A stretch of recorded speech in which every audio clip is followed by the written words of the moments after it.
À quoi va ressembler la télévision de 2030? Ça, si je le savais, je pense que si beaucoup de gens le savaient, on serait déjà tous très riches. Je pense que les bouleversements qu'on a connus ces 10 dernières années ne sont rien par rapport à ce qui nous attend. On voit les changements d'usage très forts chez les jeunes publics, où la télévision en live est quand même de moins en moins consommée en dehors de grands moments comme une Coupe du Monde, par exemple. Oui, parce que là, tous les chiffres démentent absolument vos propos. Parce que voilà, on a cet événement, ce moment incontournable qui arrive que tous les 4 ans. On aura les Jeux Olympiques, je pense, qui seront un très beau succès aussi, mais on voit bien que la consommation en direct, elle est très faible aujourd'hui chez les jeunes de moins de 30 ans. Oui, mais enfin, cela dit, il y a encore les autres qui restent. Vous, moi et d'autres qui restent. Vous avez dit, mais du reste, c'est... Delphine Ernotte, la présidente de France Télévisions, a tenu aussi des propos en disant d'ici à 10 ans, les médias télé devront faire des choix stratégiques majeurs sur le mode de diffusion de leur contenu et aller vers des plateformes.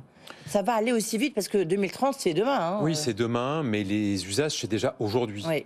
Et je pense que cette question de la plateformisation, c'est vraiment d'une écoute à la demande, est aujourd'hui absolument clé. On le voit avec le succès des podcasts, qui a relancé l'écoute de la radio. Aujourd'hui, il y a une baisse de l'écoute de la radio en direct, mais en revanche, il y a un vrai succès du replay radio et des podcasts. Donc ça veut dire qu'aujourd'hui, le fait de pouvoir choisir le moment selon votre humeur, selon le temps que vous avez disponible pour écouter un programme, selon votre propre choix, l'emporte et sur les jeunes générations, c'est absolument déterminant pour pouvoir toucher ces jeunes publics. Oui, alors, mais est-ce qu'on ne peut pas faire les deux en même temps? Alors moi, ce que je dis, c'est que probablement l'évolution d'ici 2030, si on prend la télévision, ce sera une partie qui va rester sur une diffusion traditionnelle hertzienne, probablement les grandes chaînes généralistes, TF1, France 2, France 3.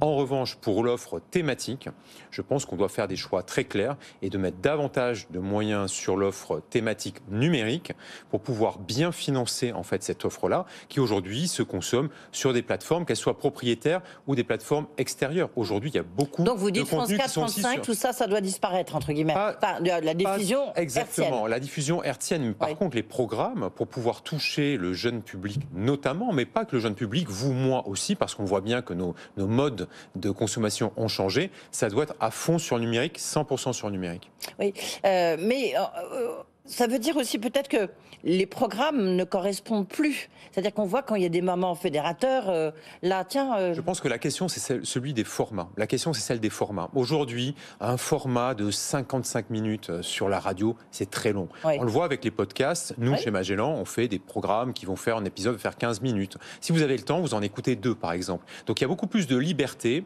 il y a beaucoup plus de créativité.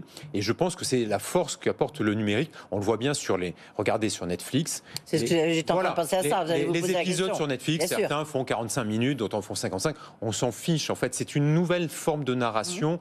Et ça, je trouve que c'est très positif. Oui.